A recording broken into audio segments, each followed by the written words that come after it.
Hello guys, welcome to Shiv Kaushal and an academy of commerce. आज हम हमारे वीडियो में लेके आए हैं most important question of IBU06 जो कि सब्जेक्ट है इंटरनेशनल बिजनेस फाइनेंस। तो चलिए स्टार्ट करते हैं, देखते हैं कौन कौन से क्वेश्चंस हैं। ये जो क्वेश्चंस हमने डिसाइड किया है मोस्ट इंपोर्टेंट, इसको हमने डिसाइड किया on the basis of previous year papers analysis. हमने पिछले 6 to 7 ईयर्स के पेपर्स को एनालाइज किया है, देन डिसाइड किया है कि कौन कौन से क्वेश्चंस है जो रिपीट हुए हैं, और उसके बेसिस पे आपको ये वीडियो प्रोवाइड कर रहे हैं कि इंपॉर्टेंट क्वेश्चंस की जो आगे भी चांसेस है रिपीट होने के। तो चलिए देखते हैं। फर्स्ट ऑफ ऑल हम देखते हैं जो 20 मार्क्स में क्वेश्चंस रिपीट हुए हैं।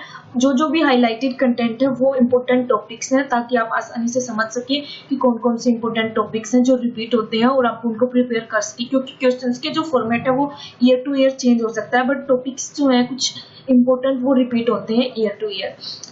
तो चलिए देखते हैं। What is political risk, explain the various ways of managing political risk in multinational corporation. ये पॉलिटिकल रिस्क सच में ही बहुत इंपॉर्टेंट चैप्टर है, इसको आप बहुत अच्छे से प्रिपेयर कर लेना। इससे लगभग हर साल रिपीट हुआ है क्वेश्चन। नेक्स्ट देखते हैं। World bank and its institutions were set up to promote economic development. Discuss and describe the role of any two regional financial institution. जो वर्ल्ड बैंक है और जो IMF है उनको आप अच्छे से प्रिपेयर कर लेना, उनसे कई बार क्वेश्चन पूछे जाते हैं। नेक्स्ट वन देखते हैं। What is foreign exchange risk, how do the company identify and manage such risk, select any one kind and state the method available to manage it. Next one देखते हैं। What are the special condition of international project appraisal, how are these different from domestic project. कि जो international project appraisal है वो क्या है, इसमें जो इंटरनेशनल प्रोजेक्ट को अप्रेज करने की जो टेक्निक्स हैं उनसे शॉर्ट क्वेश्चंस भी और बिग क्वेश्चंस भी रिपीट हुए हैं, जो DCL वगैरह जो टेक्निक्स हैं प्रोजेक्ट को अप्रेजल करने की। नेक्स्ट देखते हैं। How do you measure and manage transaction risk, how is the transaction risk different from translation risk, explain giving suitable illustrations. चलिए कुछ अगली स्लाइड पे भी देखते हैं important questions. Distinguish between balance of payment and balance of trade, giving specific illustrations. What are the method available to a government to correct adverse balance of payment, it's devaluation is a viable option, discuss. ये जो balance of payment है ये आपके जो IBU01 है उसमें भी important topic है, और भी बहुत सारे सब्जेक्ट में, इसको आप अच्छे से प्रिपेयर कर लेना। नेक्स्ट वन देखते हैं। Discuss the working of the Bretton Woods system, what were the weakness of this system. Next one है। What are the international financial market, what purpose do these market serve, what are their principal instrument, discuss. Next one है। Under each of the following scenario. ये question जो है ये अब एक तरह से ये फॉर्मेट दिखाने के लिए हमने डाला है। ये क्वेश्चन ऐसे क्वेश्चन पूछे जा रहे हैं पिछले प्रीवियस ईयर क्वेश्चन पेपर में। इसका मतलब ये नहीं है कि ये जो टॉपिक है जो एक्सचेंज रेट ये इंपॉर्टेंट शो करने के लिए, ये हमने जस्ट फॉर्मेट दिखाने के लिए कि ऐसे क्वेश्चंस आ रहे हैं तो आप उसके हिसाब से एक तरह से प्रिपरेशन करें।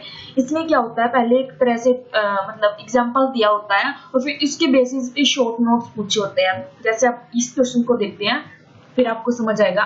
Under each of the following scenario will the value of rupee relative to Japanese yen appreciate, depreciate और रिमेन द सेम।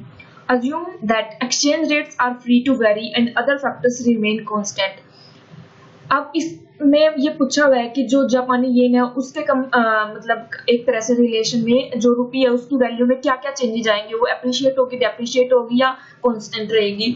और हम अगर मतलब जो इन्वॉल्वमेंट है उसमें ये चेंजेस आते हैं तो इसके लिए आपको क्या चाहिए, इसको आपको एक्सचेंज रेट जो है वो कैसे इफेक्ट होता है, उस पर किस किस चीजों का इफेक्ट होता है, जो रुपये की वैल्यू है वो अप्रिशिएट, एप्रिशिएट और कांस्टेंट रहने के लिए कौन कौन से फैक्टर्स को अफेक्ट करते हैं। अगर आपको ये सारी चीजों की कंसेप्चुअल क्लैरिटी है तो आप इजीली इस क्वेश्चन का आंसर दे सकते हो। अब इसमें जैसे क्या पूछा गया कि growth rate of external income is higher in India than in Japan, तो अब इस कंडीशन का क्या इफेक्ट होगा वैल्यू ऑफ रुपी पे।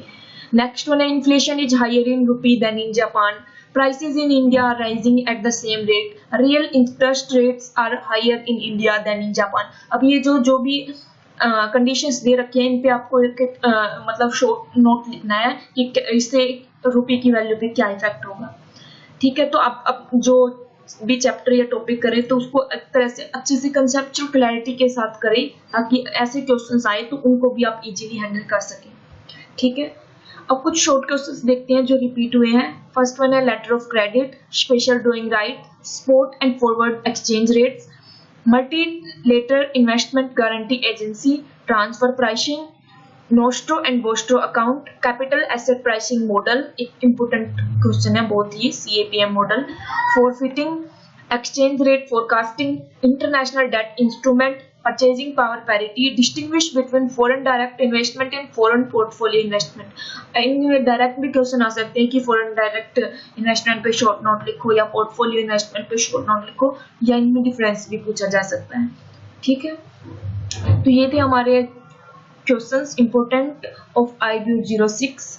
अगर आपको इसकी PDF चाहिए तो आप डिस्क्रिप्शन में टेलीग्राम लिंक है वो ज्वाइन कर सकते हैं। कुछ इंपॉर्टेंट यूनिट्स और देख लेते हैं जिनसे ये क्वेश्चंस रिपीट हुए हैं, ताकि आप इजीली उन यूनिट्स को अच्छे से प्रिपेयर कर सको। फर्स्ट ऑफ ऑल है unit first, international monetary system and institutions. Next one है unit second, international financial market. Unit 4, international transactions and balance of payment. Unit 5, foreign exchange market. Unit 8, measuring and managing transaction exposure. Unit 10, corporate strategy and foreign direct investment. Unit 11, international product appraisal. Unit 13, political risk and tax aspects. Unit 15, international cash management. Unit 17, project export financing. ये कुछ important unit थी। अब ये unit है, हमने पहले वो important questions आपको दिखाए, और अब ये यूनिट, अब तो इसे आप एक तरह से ऐसे एनालाइज कर सकते हैं जैसे ये यूनिट 13 है। यूनिट 13 में आपने देखा कि पॉलिटिकल रिस्क वाला क्वेश्चंस बहुत बार रिपीट हुआ है कि इंपॉर्टेंट क्वेश्चन है, लेकिन इसमें जो टैक्स एस्पेक्ट है ये इससे इतने क्वेश्चन नहीं पूछे गए। तो आप जब यूनिट 13 प्रिपेयर करो तो मेन फोकस आपको ये पॉलिटिकल रिस्क वाले टॉपिक पे फोकस करना है। ऐसे ही और भी यूनिट है जो भी क्वेश्चंस, एक तरह से आप क्वेश्चन से एक तरह से अंदाजा लगा सकते हो कि कौन से टॉपिक्स रिपीट हुए हैं, और फिर यूनिट वाइज जो टॉपिक्स रिपीट हुए उनको अच्छे से प्रिपेयर करो। ठीक है, अगर आपको इन सब टॉपिक्स की नोट्स चाहिए, हैंड रिटन नोट्स, तो आप टेलीग्राम लिंक ज्वाइन कर सकते हैं। ये थे हमारे आज के क्वेश्चंस। हमने बाकी के जो सब्जेक्ट्स हैं IBU 01 to 5 उनके भी इंपॉर्टेंट क्वेश्चंस अपलोड कर रखे हैं, उनका लिंक जो है वो डिस्क्रिप्शन में है इस वीडियो के, आप वहां से एक्सेस कर सकते हैं। Thank you.